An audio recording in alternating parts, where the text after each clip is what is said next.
Good morning, students. This video is for class 9th. Chapter name India size and location. Now we move to our next topic. The two topics are left: India and the world, and India and their neighbors. First, we start with the India and the world. So, as we talk about the continents, there are total 7 continents in the world, which name as first one is the North America, second one is the South America, third one is the Africa, fourth one is the Europe, fifth one is the Asia, sixth one is the Australia, and seventh one is the Antarctica. These are the seven continents in the world. India lies in the Asia continent. So, the Asia continent, as we talk about the Asia continent is the largest continent. सबसे बड़ा continent Asia continent ही है. India is in the central location of the Asia continent. Asia continent में अगर आपके पास books हैं सभी के पास तो आप देख सकते हैं कि एशिया कॉन्टिनेंट में इंडिया की जो लोकेशन है वो सेंट्रल लोकेशन है. तो इंडिया की लोकेशन बहुत अच्छी है और वो सेंट्रल लोकेशन है. तो इंडिया वर्ल्ड में बहुत अच्छी लोकेशन पे लोकेटेड है. तो the biggest coast line in the Indian Ocean is having Indian Ocean जो है उसकी सबसे ज़्यादा जो कोस्ट लाइन है, समुंदर रेखा जो है वो इंडिया के साथ ही लगती है. इसलिए बिगेस्ट कोस्ट लाइन इंडिया के पास ये बहुत बड़ी एडवांटेज है. इसलिए चाइना जैसे कंट्री हैं, पाकिस्तान जैसे कंट्री इंडिया से थोड़ी जेलसी करती हैं, क्योंकि सबसे बड़ी कोस्ट लाइन जो है इंडियन ओशियन की वो इंडिया के अंडर ही आती है, इंडिया के पास ही है. तो जैसे मैं आपको ये मैंने नीचे इंडिया का लोअर पार्ट बनाया है. डेक्कन पेनिनसुला के नाम से भी इंडिया को जाना जाता है. वो क्यों जाना जाता है, उसके पीछे रीज़न क्या है, what is the reason behind that the India is covered by the 3 oceans. First one is the Arabian Sea, second one is the Bay of Bengal and third one is the Indian ocean.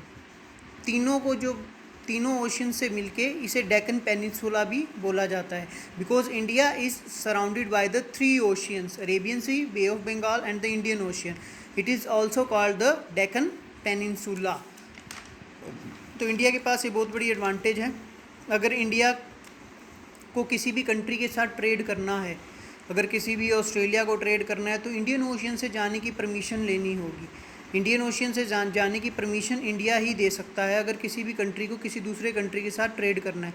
मतलब India की एक location ऐसी है कि सभी countries की एक मजबूरी बन जाती है कि इंडिया के साथ जो रिलेशन है वो अच्छे रखे जाएँ. अगर हमें सी रूट्स के थ्रू जो है, समुद्री यातायात के थ्रू जो है दूसरी कंट्रीज़ के साथ ट्रेड करना है, क्योंकि इंडियन ओशियन में इंडिया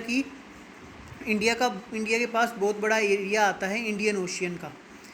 तो ये था इंडिया की वर्ल्ड में लोकेशन, जो कि बहुत अच्छी है और सेंट्रली लोकेटेड है India. Next we talk about the India and the neighbour. India के नेबर कौन कौन से हैं और नेबर्स के साथ इंडिया के क्या कुछ जो है रिलेशन है. इन इंडिया देर आर, अगर हम इंडिया की बात करें तो इंडिया में 29 स्टेट्स हैं and 7 union territories are there. तो इंडिया जो अपनी लैंड बाउंड्री है वो 9 कंट्रीज़ के साथ शेयर करता है. टोटल 9 कंट्रीज़ हैं जिसके साथ इंडिया अपनी लैंड बाउंड्री शेयर करता है. नॉर्थ वेस्ट की बात करें तो there is Afghanistan and Pakistan. Afghanistan और पाकिस्तान है नॉर्थ वेस्ट में. इन दोनों कंट्रीज़ के साथ इंडिया के रिलेशन कुछ ज़्यादा अच्छे नहीं हैं. पाकिस्तान के साथ तो बिल्कुल भी अच्छे नहीं हैं, अफ़गानिस्तान के साथ भी रिलेशन अच्छे नहीं हैं. ना ही इंडिया इनके साथ अच्छे रिलेशन रखना चाहता है, क्योंकि ये टेररिज्म को ज़्यादा कहीं ना कहीं प्रमोट करते हैं. इसलिए इंडिया इनके साथ अपने अच्छे रिलेशन नहीं रखना चाहता. इन नॉर्थ देर इज़, नॉर्थ की अगर हम नॉर्थ की साइड में आ जाते हैं तो चाइना है, नेपाल है, भूटान है, तिब्बत है. तो ये सारे कंट्रीज़ जो हैं इंडिया के नॉर्थ में हैं. चाइना की बात करें तो चाइना के साथ भी इंडिया के अच्छे रिलेशन नहीं हैं. नेपाल के साथ कहीं ना कहीं बोल सकते हैं कि थोड़े बहुत इंडिया के रिलेशन अच्छे हैं. भूटान के साथ भी इंडिया के रिलेशन काफ़ी अच्छे हैं. इन ईस्ट, अगर हम ईस्ट साइड में चले जाते हैं तो बांग्लादेश और म्यांमार हैं. तो इन दोनों के साथ भी इंडिया के अच्छे रिलेशन है. बांग्लादेश के साथ भी अच्छे रिलेशन है और म्यांमार के साथ भी इंडिया के काफ़ी अच्छे, ज़्यादा अच्छे रिलेशन है. अगर हम साउथ की तरफ चले जाते हैं तो एक आइलैंड कंट्रीज़ हैं दो, name as Maldives and Sri Lanka. Maldives और श्रीलंका ऐसे दो कंट्रीज़ हैं जो कि एक आइलैंड कंट्री हैं. आइलैंड कंट्री उस कंट्री को बोला जाता है that is surrounded, all sides are surrounded by the water. चारों तरफ पानी हो, that is called the island country. तो मालदीव्स है, श्रीलंका है, इनके साथ भी इंडिया के रिलेशन जो है काफ़ी अच्छे हैं. श्रीलंका बुद्धिज़्म को बहुत ज़्यादा प्रमोट करता है. और India and Sri Lanka is separated by the Pal straight. India और श्रीलंका को एक लाइन जो है इन दोनों को अलग करती है, जो कि जिसे हम पाल्क स्ट्रेट के नाम से भी जाना जाते हैं।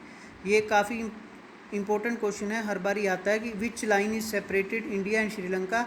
The answer of that question is that the Palk strait is that line which separated India and Sri Lanka. दोनों को जो अलग अलग करती है, that line is called the Palk strait line.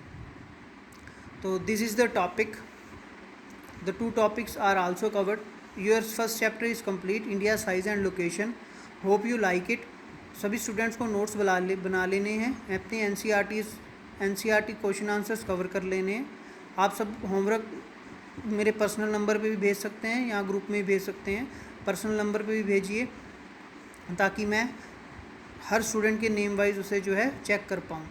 अगर किसी भी student, any student, if you have found some queries related to these topics, वैसे हम जूम मीटिंग भी करेंगे। अगर फिर भी किसी स्टूडेंट को प्रॉब्लम आती है वीडियो देखने के बाद, then you can send your queries in the groups, we can solve that queries. Thank you, have a nice day.